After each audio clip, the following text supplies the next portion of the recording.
Traffic check. Good afternoon, everybody. This traffic report brought to you by KFC. Although the Friday getaway is on, all lanes are open on the 101. Over the 55, a lot of people seem to be using this instead of the Santa Ana freeway. Back on our freeways now with Randy Keith. Getting out of Anaheim Hills, East 91, just loading up at the 241, stays pretty tough into Corona. You get a break after the 71. Randy Keith will be back in 6 minutes with more traffic then.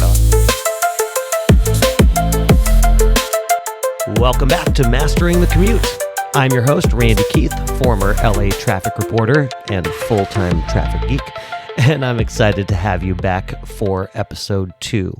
Hopefully this episode is going to be a little more casual. I feel like I've sprouted my podcast wings, although I still have way more notes than I used to have as a traffic reporter for this episode. It is the perfectionist in me. Speaking of which, I apologize to Mrs. Grainfors and Madame Stevenson, my high school English and French teachers, respectively, for letting a preposition dangle at the end of my last episode. I promise to only ask you to hit the follow button on the app on which you're listening to me. That still sounds like a lot.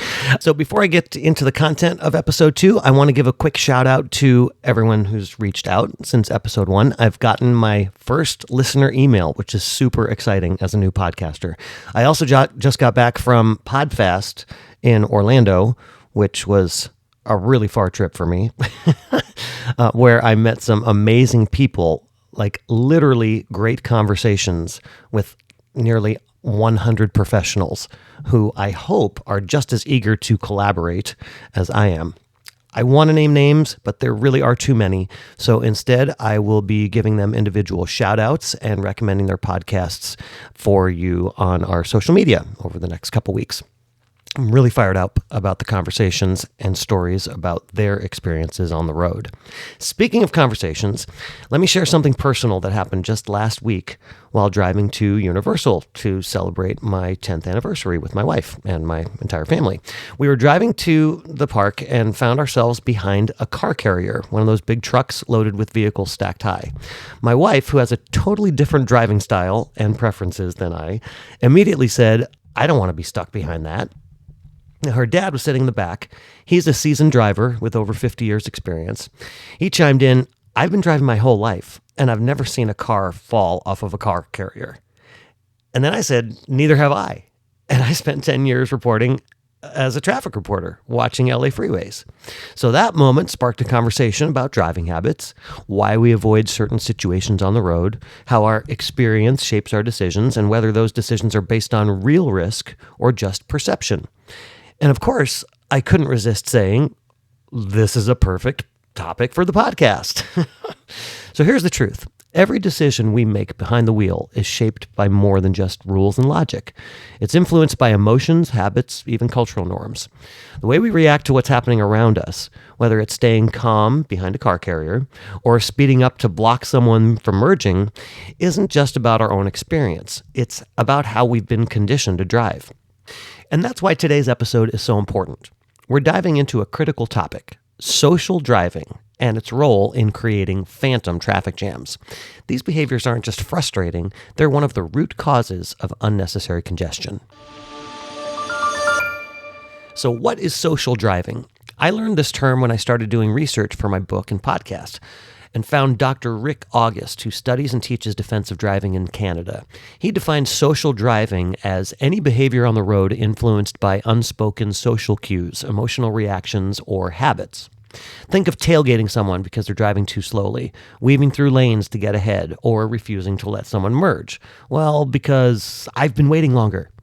Or if you've ever driven in New York, the proverbial finger is certainly a cornerstone of social driving. Well, these behaviors aren't just annoying and dangerous, they're contagious.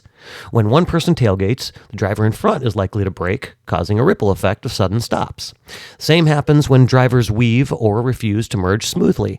What starts as one driver's frustration becomes a chain reaction that can stretch for miles. Now let's connect social driving to one of my favorite topics, phantom jams.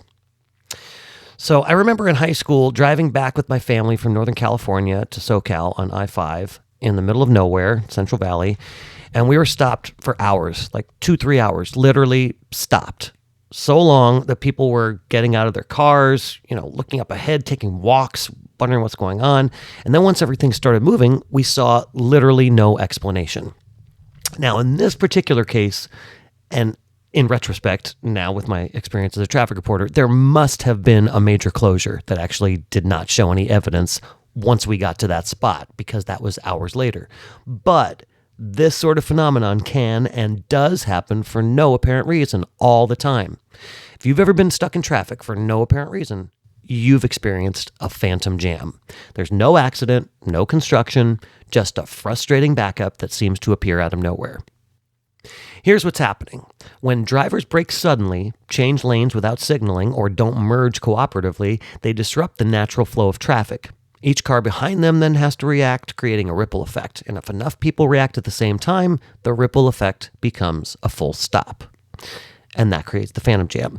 Think of it like dropping a pebble into a pond. The ripples spread outward, causing chaos on the surface. Social driving behaviors like tailgating and aggressive lane changes are those pebbles. And the bigger the behavior, the bigger the ripple. So why does this matter? Because phantom jams don't just waste time. They increase stress, burn more fuel, and even contribute to accidents. Here's the good news. We can prevent them.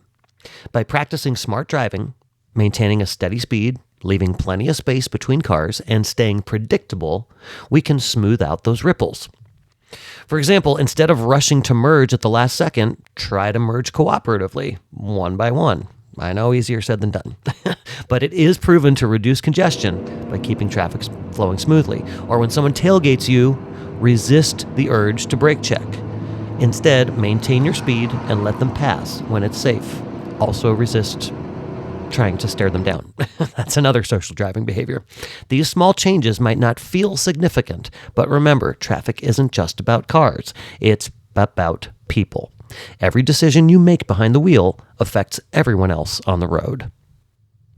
Before I wrap up, I want to refer you to the show notes. I'm going to include a link of a study that was done in the early 2000s that shows how phantom jams happen when traffic is literally moving in a circle without any obstructions or any traffic lights.